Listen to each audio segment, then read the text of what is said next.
episode has been brought to you by Schedulicity.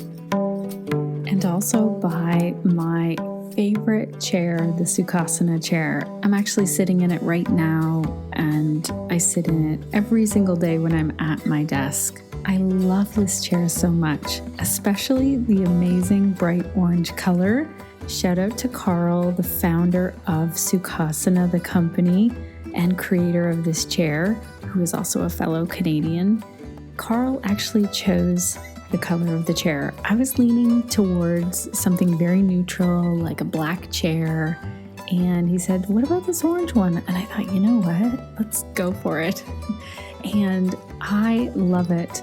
Some of you know that if you've been listening for a while, I had a herniated disc last summer, and it was really bothering me to sit at my desk. And I've tried a lot of different chairs in the time between then and now, and this is the one chair that I can move around in, sit cross-legged in, and find different ways to be sitting. And it's less about it being like a chair, more about it being kind of like just lifting the floor towards me.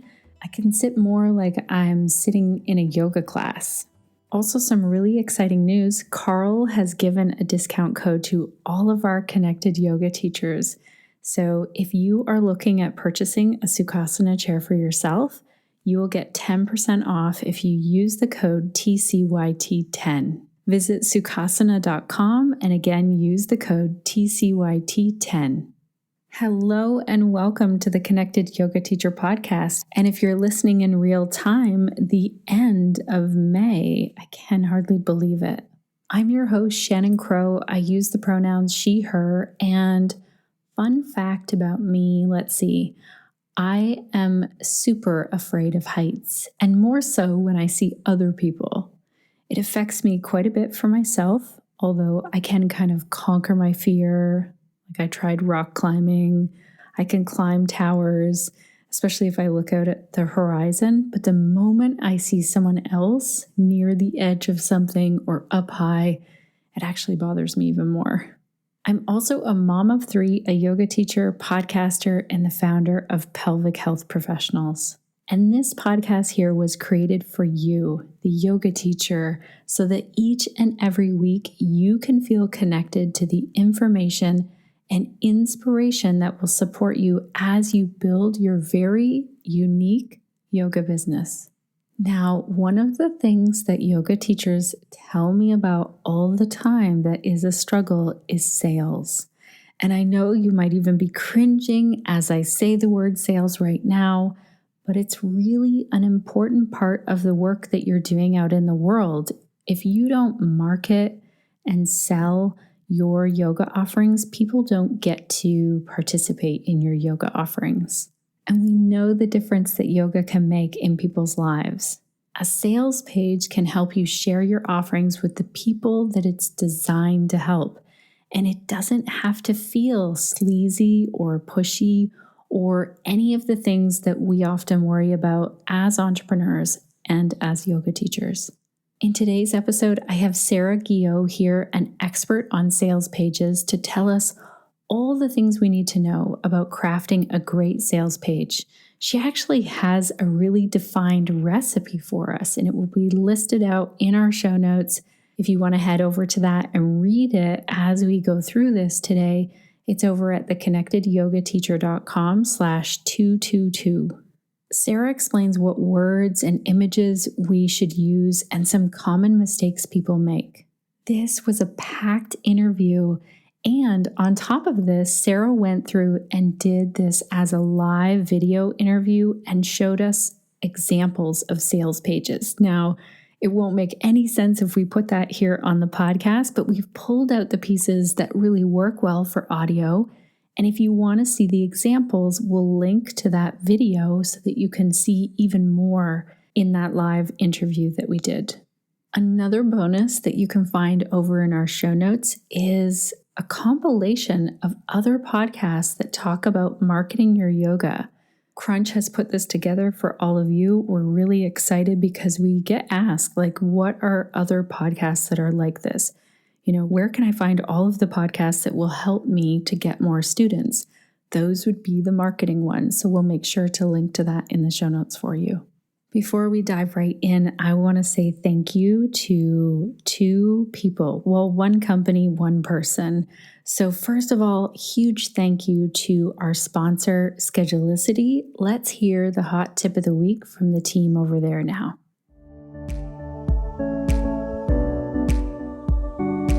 Hello, Connected Yoga teachers. This is Allison with the Schedulicity Hot Tip of the Week. Feng shui your yoga space by getting rid of appointment books, messy calendars, and stacks of sign-in sheets. Keep your business energy flowing with the new advanced marketing option. So, Shannon, Blake asked you what you'd like to automate, and you said everything. We agree. Now you can automate your thank you messages, birthday greetings, time to book reminders, and re-engagement discounts for people you haven't seen in a long time. Set and forget your preferences and stay even more connected with your clients. You can also promote your services and products at the time of online booking to add even more value to your clients' visits. If you're looking to attract more prosperity in your business life, add some elements of wood and water and check out advanced marketing. Thank you so much, Team Schedulicity, for not only bringing the podcast to all of our yoga teachers, but also for helping to keep my calendar organized. I love that I can book my podcast interviews. It integrates with my Google Calendar, and I can see at a glance what I'm doing in the week. People can change their appointments, their bookings, and it just makes my business run so much smoother. Another big thank you goes out to Laura from the United States. Laura took the time to leave a review over on iTunes, which is one of the best gifts that you can give to a podcaster. Laura says, "I'm so grateful I found this podcast. As a new teacher without a network, I feel more connected and capable after listening to Shannon and all of her amazing guests. Shannon has so much information to offer as a host. She could probably produce podcasts just on her own knowledge. In addition to that, she strives to find diverse guests from all walks of life. These offerings are making the world of yoga more inclusive and open for all individuals and communities. Thanks for all of your work, Shannon." Oh my goodness, Laura. I feel so grateful to read this. I am honored that you see that we are working hard to bring people from all over here onto the podcast. And I definitely don't feel like I know everything, but I do feel like the topics are endless. I'm thrilled and honored that this is my job where I get to ask people questions. I get to learn along with you, and I get to pop in and share what I've learned along the way, as well as a yoga teacher and an entrepreneur. It's a bit of a dream job for me, and I've talked about this before. My parents used to tell me, "Okay, enough with all the questions, Shannon. You ask too many questions." But I have found this can actually become a career. It is actually my job to ask people questions now, like Sarah. So let's dive in and meet Sarah now. Sarah Guilliot is the founder of Sarah Design. She worked as a professional designer in the corporate world before switching gears to focus her energy on helping coaches, course creators, and podcasters to create amazing sales pages for their launches. Sarah has worked on sales pages and advertising campaigns for clients such as T-Mobile, Eddie Bauer, Microsoft, and GoDaddy. Today, Sarah works one-on-one with clients to create customized and unique sales pages that truly reflect the quality of their expertise and that also drive more sales. So let's dig into this interview today with Sarah. Welcome to the Connected Yoga Teacher podcast, Sarah. It's so great to have you here today. Hi, thank you for having me. So excited to be here. Me too. So tell me, what got you into this work of creating sales pages for websites? Well, I started out majoring in art in school, and I thought, I need to do something with computers. and that transformed over 20 years through like all the levels of design that you could do. I did print design, and then I decided I didn't like print design. I wanted to be online, and visual design, and then I learned user experience design, which is called UX design, and UX architecture when I was at GoDaddy for the last 5 years of my career. And a lot of my time spent as a UX designer has been working on sales pages. So when I left corporate, I had a whole other business in mind, and it wasn't quite working out. And then I was drawn back to this, and now I feel silly. Like, I already knew how to do this. Why wasn't I focusing on this earlier? That's so cool. Well, sometimes those ideas or those things, they come back to us. They come back around. That's Yeah. fantastic. So we're going to talk about sales pages today. I feel like, first of all, maybe to define what a sales page is would be helpful. Yes, that's funny. I have notes, and number one on my notes is definitions. So we're on the Yay. same page. Yeah. So I think there's three words that I think most people have heard but may get confused about. So that is landing page, sales page, and a shop page, which could also be a services page. So a landing page is any page on the internet. It's basically the page that you land on. So the homepage of your site is a landing page, your sales page is a landing page, every page is a landing page. Then there's a sales page where you're selling one thing, you're focused on one item. So like you brought up Steph Crowder. So for her, for example, she might be selling a particular program or a challenge, and she'll have one dedicated sales page just for that, trying not to send people anywhere else. She hides her navigation top and bottom, and it's just focused on that one thing. And then we have shop pages or service pages, which is a little bit more like what you're used to with e-commerce, where it's a page showing all the things that you have for sale. So I think for your yoga teacher audience, it's kind of a mix of sales page and shop page, because you're going to be selling multiple classes on that page. So you're going to be talking about all your classes usually, but the one thing that you're selling in most cases probably is like a pass to the studio, or, if you're online now, then virtual access to all your classes. So it's kind of a mix. It still counts as a sales page, but I would consider probably what I'm talking about today to be more of a shop or services page. Hopefully that clears things up a little bit. That's amazing. I'm so glad that you broke this down and then brought it into the context of what it is for yoga teachers. So you're right. Some yoga teachers will be like, I have my Wednesday class, my Monday class, and that weekend class that I do. And which one do you want to choose? And it's like choosing an item on a sales page. A lot of the time, our yoga teachers call these offerings. Mm-hmm. And so I'm thinking maybe we create something like a sales page when we have, let's say, a yoga teacher training, and it's a lot higher ticket item. Or is that still one of those things on that store page? Because let's say a yoga teacher training is around $3,500. Would that be a sales page then, or? Yeah, I think in that case, you would probably make that its own sales page, because you're going to have to do a lot more explaining, kind of convincing to get people up to that price range. So it really needs its own dedicated sales page where you can get people to focus on just that one thing and not get distracted by the other offerings that you have. But you might have your home page showing all the things you offer. So it would mention all your individual classes and the coaching class. So that's sort of the hub that sends people off. And if they want to see more about your offerings, they go to another shop page maybe.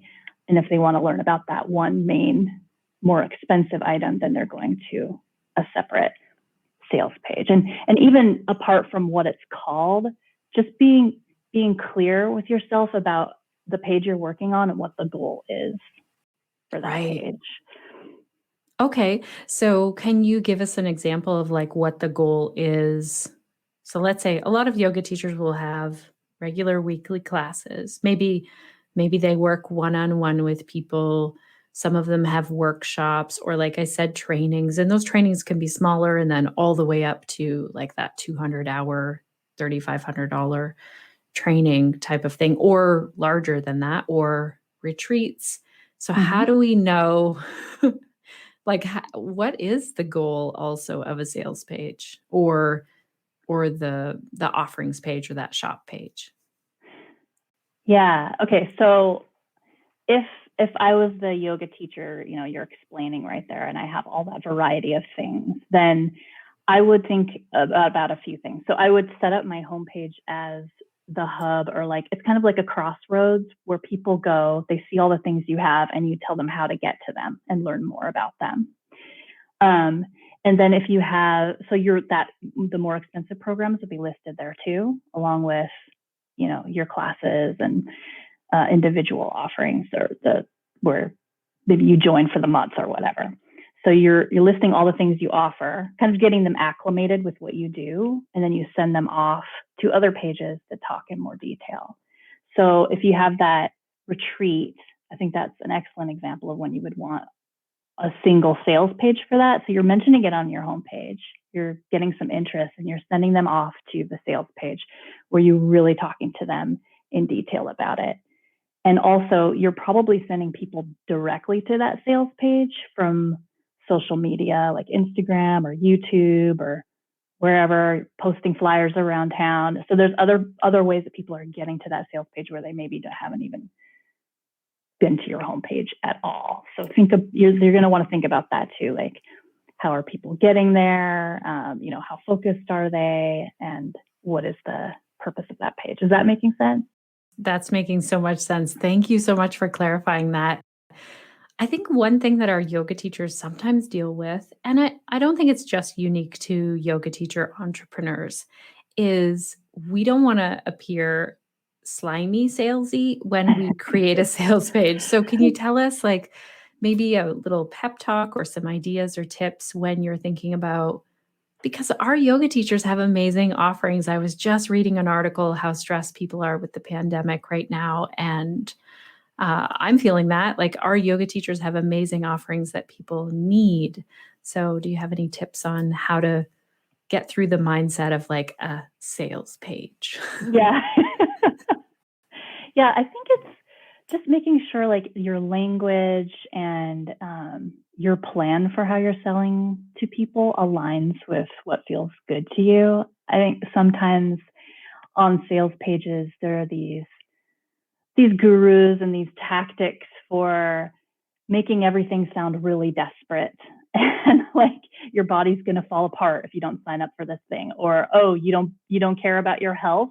I don't think anyone in your audience is going to write anything like that on their sales page. So they should feel confident that they aren't going to come across sleazy. It's just explaining what it is you offer, talking about the transformation they're going to get, like from the retreat.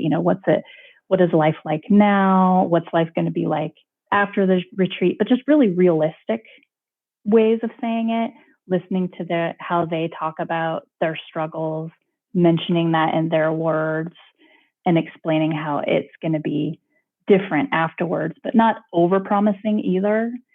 I think just, making sure you're just being really honest about what they're going to get. And then I know some people even feel nervous about having like a limited time offer because that doesn't resonate with them. It doesn't feel in alignment. I think it's fine personally. I'm fine doing a limited time offer or being like, buy by X date. But some people aren't. And I think you can do both those things, and neither of those are sleazy, but just pick the one that feels good to you. And it's still completely valid. You're still going to get sales, even if, you don't put a timeline on things if it feels like out of alignment with you to do that.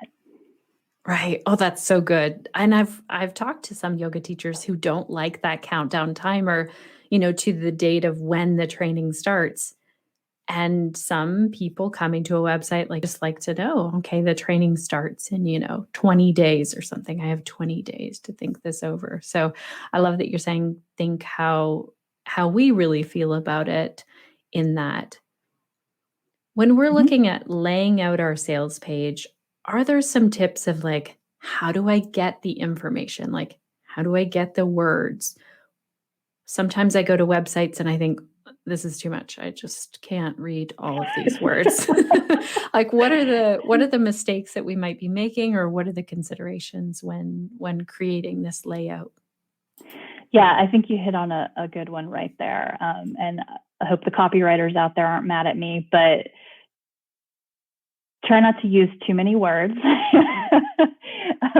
Keep your headlines, short and punchy, small paragraphs. Bullet points are your friend. It's easier for people to read bullet points than to read a paragraph of all the things included. Making things scannable helps.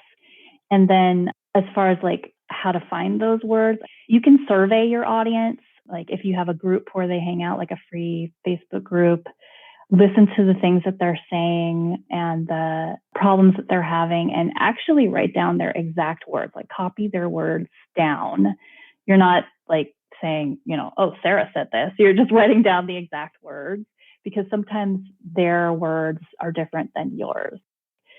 When I'm selling my services about sales pages, if I'm talking about I make conversion focused sales pages, that might be not something that a certain audience member would understand. I might want to say sales pages that sell, so sometimes you're so close to it, it's hard for you to identify that the words you're using people aren't quite familiar with, if that makes sense.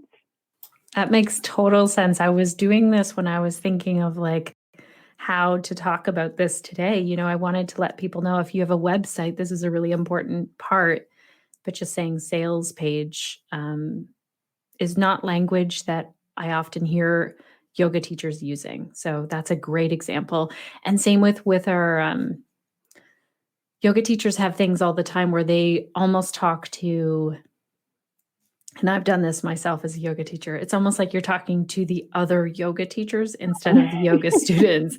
If you say like, yin yoga, well, lots of people will have no idea what that actually means. So something like, unwind and relax might be more the language that they're used to hearing. So this is great. Use the words from your students. I love this. And that's a great idea to gather those words from people. Mm-hmm. What about images on a sales page? Is there a ratio or some kind of formula of images to text? Yeah, well, no official formula, but I've definitely seen a lot of pages that are just text, like all down the page. Maybe there's one picture at the top. So I would say try to break it up. Think of your page as being in sections. It's like a stack of rectangles. And in each rectangle, think about, is there a place that I can put an image here that's going to support the text that I'm saying? And if there is, put one in. And then in like the next section, maybe that could be all text, but it has like a pretty colored background. So then the next section below that, you're going to want to maybe add in another picture. Or there might be areas where you are trying to describe like what's included. And it's so much more powerful to show, an image of your Zoom class in a monitor than to just say, X class, Y class, Z class, if you have like pictures of those things to accompany it. So they really live in harmony together. I would say try and find ways to use pictures as much as you can. And also try to find pictures that really represent the experience that you in particular offer with your studio. So I was looking at some sites yesterday, and when people come to yoga pages and they're looking for yoga classes online, I'm guessing, I haven't really been shopping for this much, but there's a lot of options out there. And it's kind of, it could be you or it could be the next person that they pick. So you have to have some way to stand out.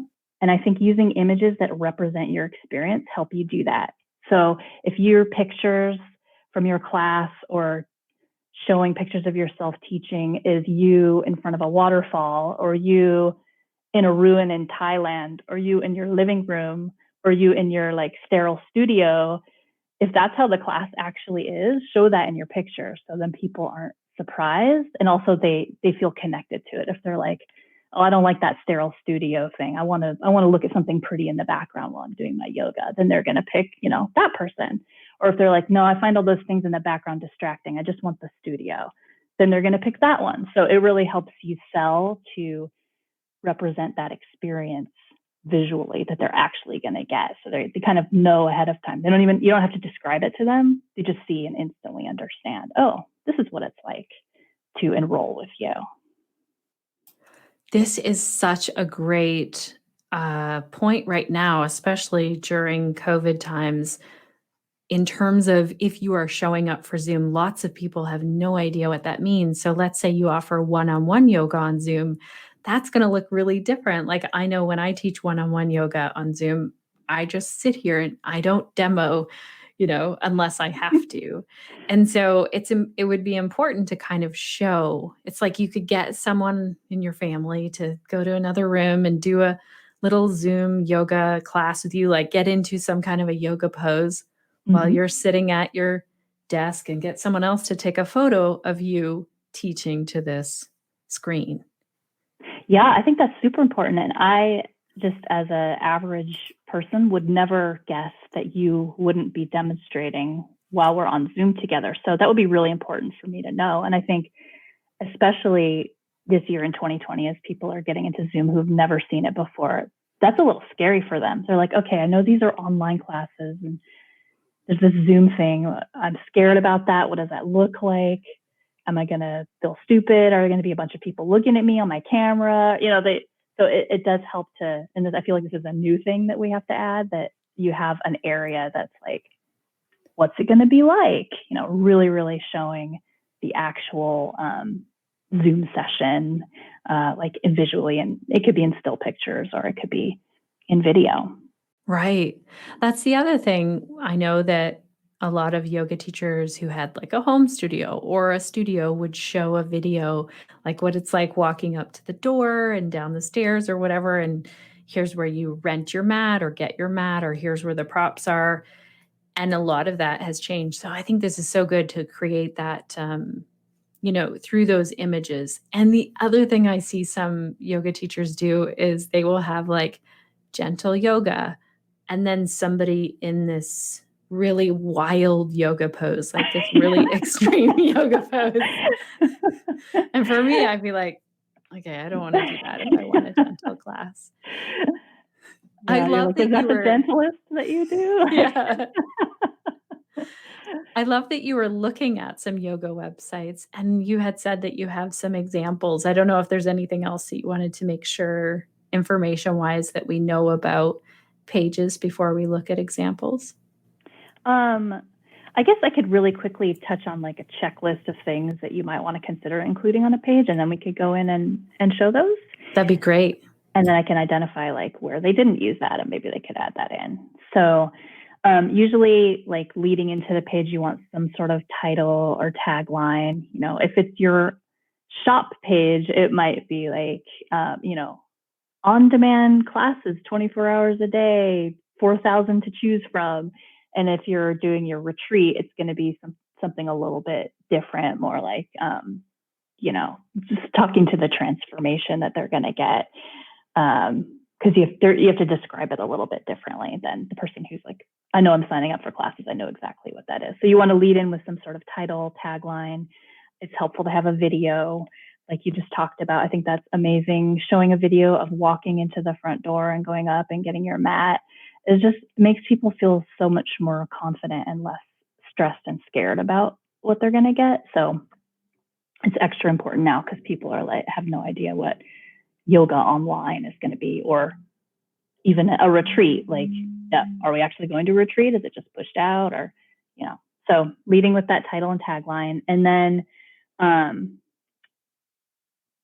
sort of dreamy statement, like, what would life be like if, and then you kind of bullet point the problems that they're dealing with right now. Like, what would life be like if, you could play with your kids on the floor and stand up without huffing and puffing afterwards, or, like mentioning those things in their words, that's letting them know, they see me. Like, are they in my head?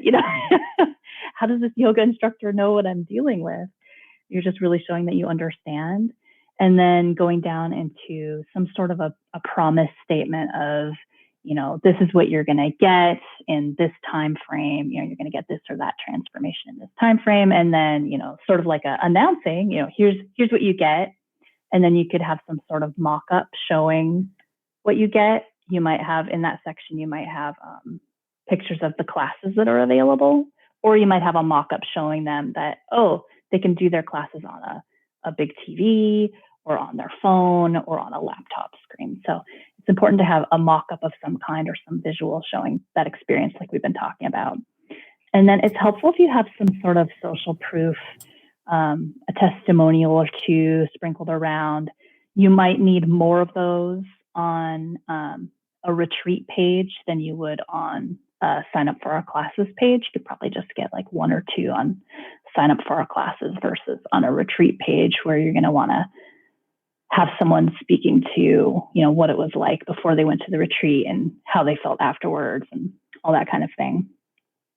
Then it's good to have a bio, like an about you section. So if you have a studio, that section might be like all the teachers that are in your studio, little bios about them.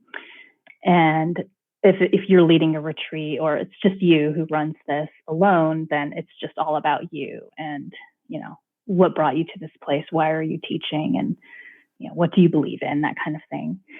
And then the details. So we led at the top of the page with the benefits of like how this is going to help them in their lives. And as we get further down the page, then you can get into the actual details of specifics of what they get, like, X number of classes or, 3 days worth of this or that.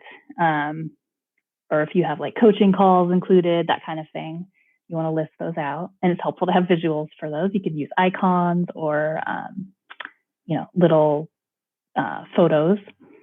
And then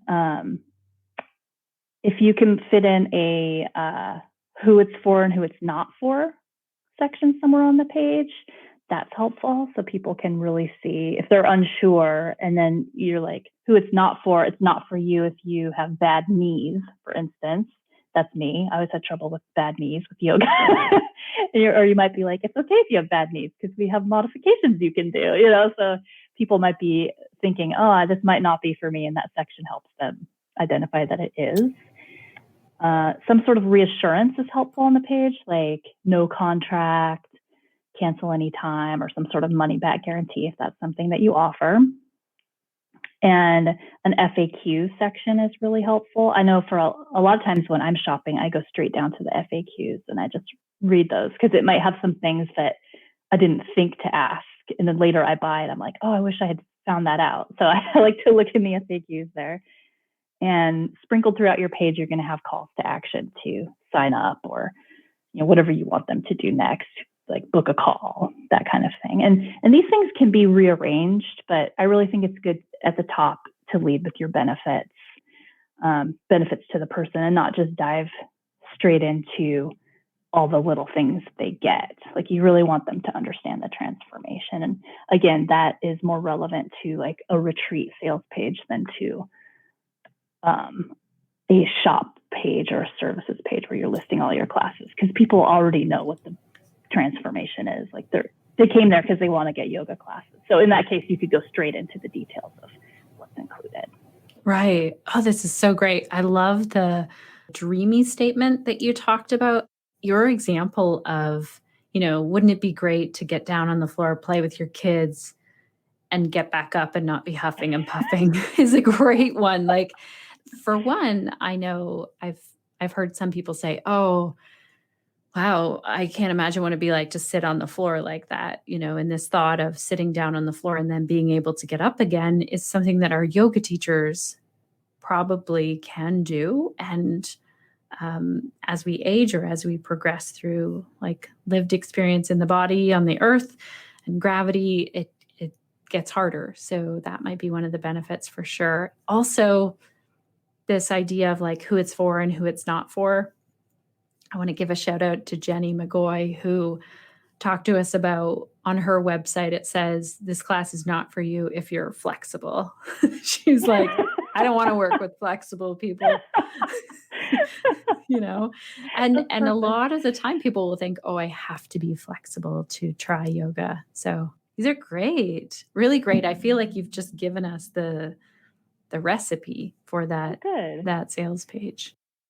Connected yoga teachers, this is the part in the interview where Sarah started to go through some live sales page examples. And if you want to go see that video, I highly recommend it. Many of those who were there live or watching the replay commented how helpful this was to actually see in real time and have Sarah break it down for us. Also, as Sarah went through these examples, there were so many other nuggets of wisdom shared. For example, I asked her what her suggestions were in terms of looking at other websites to help us to design her own. And here's what her response to that was. Yeah, I know it's a fine line. I mean, if you do like literally copy all of their text and stick it on your site, then probably don't want to do that. Right. even with different images, you probably want to avoid doing that. But it's okay. I mean, even in my big fancy web design jobs, half the time we were looking at other people's sites and being like, oh, how did Apple do it? What does this Apple page look like? Let's follow that. And then you start heading down the path. You start by being like, I want it to look just like that. And then as you're finding your images and looking at what your people are saying, you adjust it and it becomes kind of your own thing. Right. Yeah, this is what I found. If I found a website that I like, and I don't just look at yoga websites, I look at all kinds of websites, then I'll draw it out on paper. And even if I draw the exact same sort of an image here, this text, like that sort of thing, you're right, it just doesn't look the same at the end of the day. But it's very important that we're not copying words and using someone else's words. Yeah, and I start that way too, Shannon. I always start by drawing it out on paper. And it doesn't have to look pretty, and you don't need drawing skills. I just draw boxes and I'm like a headline and I point things to it. And that's how I always start. Okay, that's great. And tell us if our yoga teachers are thinking, you know what, I really don't want to do all this by myself. I want Sarah to help me. How do they get in touch with you? Yeah, so I work a little differently from some other designers in that I do one-day design intensives.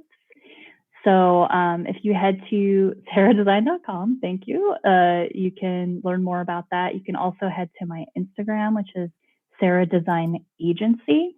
If you wanted to reach out to me on Instagram in direct message and chat through some things, we could. And then if you did decide to work with me, we can book a discovery call.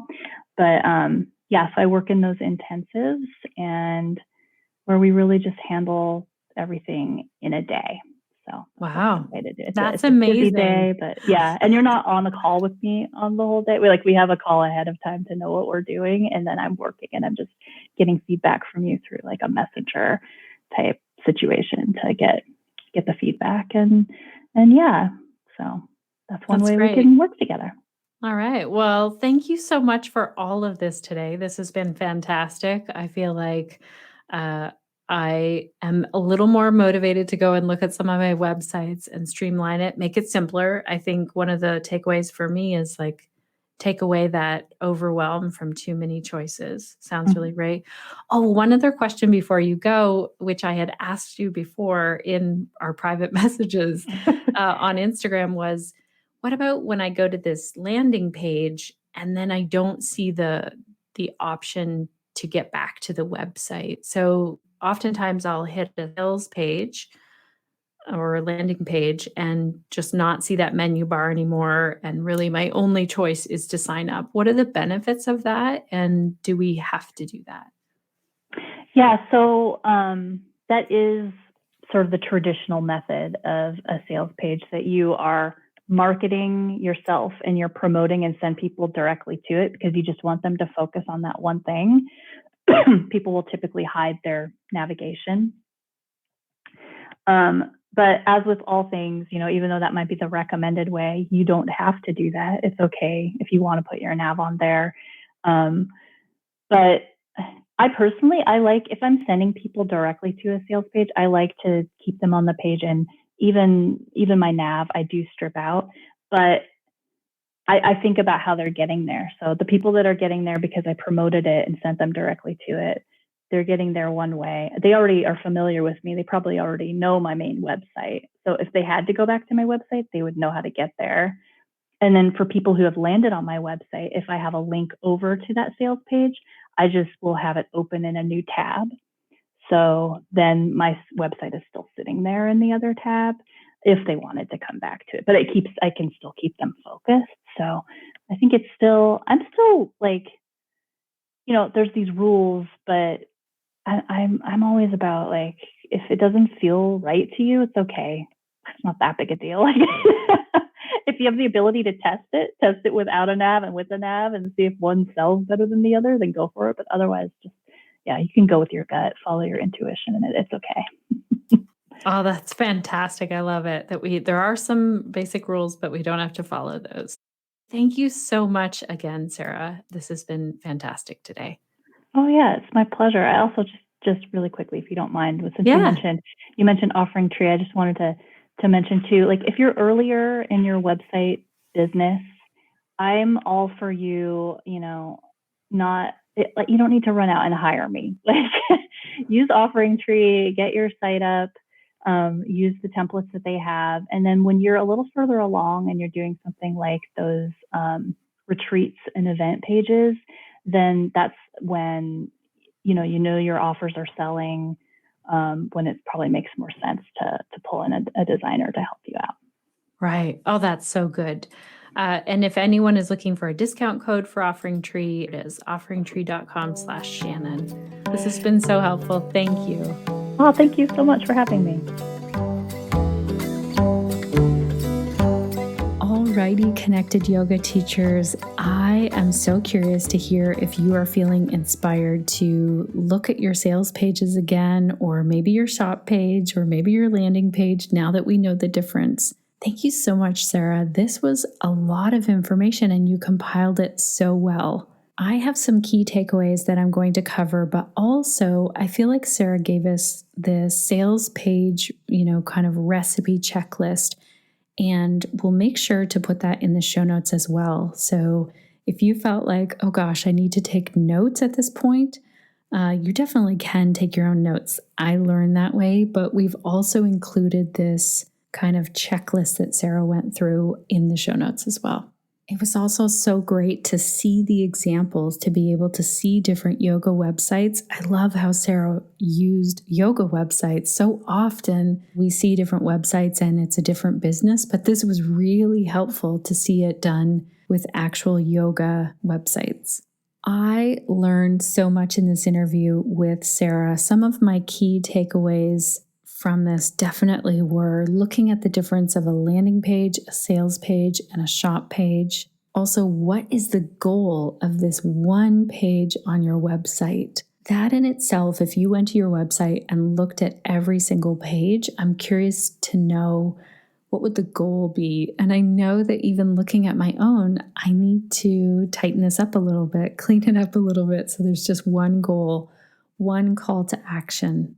I also love how Sarah dug into how we can make our sales pages not be slimy, but really focus in on what we offer and the transformation that happens. That's easy to think of with yoga.